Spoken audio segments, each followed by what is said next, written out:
Happy New Year. I'm Matt Dean, a broker with RE/MAX Realty Specialist at mattdeanrealty.com. I'm sure many people are happy to see 2020 in the rearview mirror and look forward to a better 2021. As always at the beginning of each new year, the future of real estate is a hot topic in the Greater Toronto Area. As a broker, I'm often asked for market predictions. Now, let me first say, my crystal ball is broken. No one knows for sure what is going to happen. If anything, last year has proven that.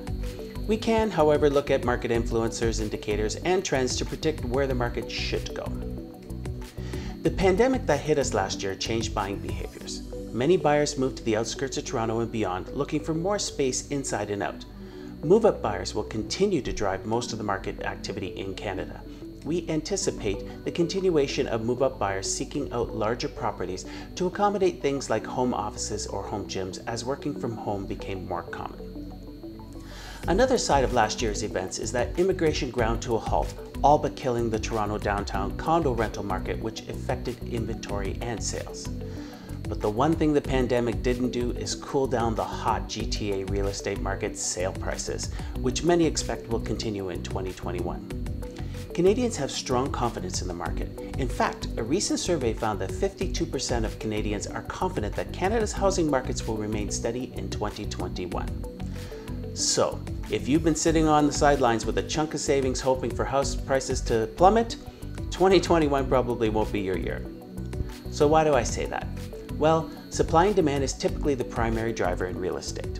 Active listings are down over 50% in Ontario. This is in spite of the surge in downtown condo listings in Toronto since spring.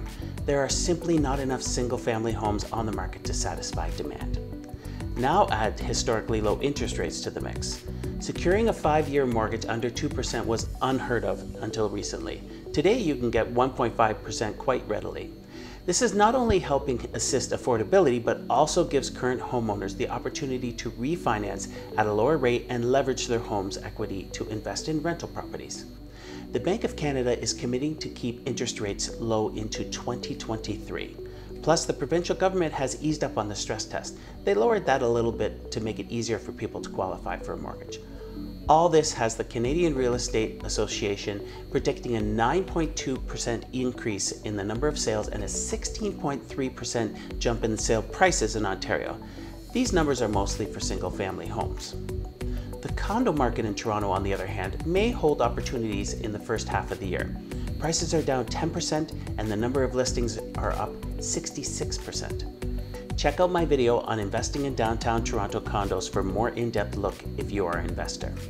If you are a first-time home buyer or looking to downsize and looking for something small like a one-bedroom, now is as good a time to buy as we have seen in years. But it's going to come back post-COVID with the increase in immigration into the marketplace. Also, once demand for rentals comes back, rent prices will rise and investors will want to hold on to their condos instead of selling, effectively decreasing inventory. Now, you may have read recently that the Canadian Housing and Mortgage Corporation has predicted prices tanking as much as 50% in a worst case scenario and a 14% drop as a best case.